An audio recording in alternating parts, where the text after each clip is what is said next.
Их Британи улс хамгийн орчин үеийн пуужингийн системээ Украинд илгээхээр болсныг тус улсын батлан хамгаалахын сайд БН Wallace өчигдөр мэдэгджээ. ЭМ-270 олон пуужин харуугч системийн тусгалын зай 80 км хүрдэг байна.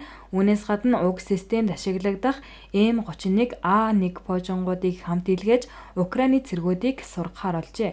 Оросын тактик өөрчлөгдөж байгаа бол манай Украинд үзүүлэх тусламж ч өөрчлөгдөж байна. Энэхүү өндөр хүчин чадалтай пуужин харуугч систем нь хотуудыг газрын хөрсдөд тэгшилж буй Путиний армийн их буунуудаас Украинийн найз нөхдийг минь хамгаалах болно гэж БН Wallace мэдгдсэн байна. Өнгөрсөн 7 хоногт Америкийн нэгдсэн улс, Герман улсууд ийм төрлийн шинэ зэвсгүүдээ Украинд илгээх шийдвэр гаргажээ. Харин Оросын холбооны улсын эрх баригчид Украины дайныг сунжруулах, өргөжүүлэх зорилгоор зэвсэг илгээж байна хэмээн өрөндийн орнуудыг шүүмжилж байгаа юм.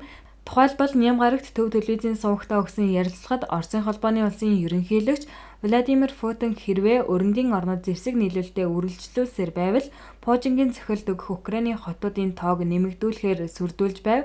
Путиний ярилцлагыг цацагдахын өмнөхөн Украины нийслэл Киев хот сүүлийн сар гаруй хугацаанд анх удаага пуужингийн цохилтод өртсөн юм. Энэ давталгаагаар 100 Европын орнуудаас Украинд илгээсэн Т-72 танкуудыг устгаснаа Оросын холбооны улсын батлан хамгаалах яам мэдээлж байв.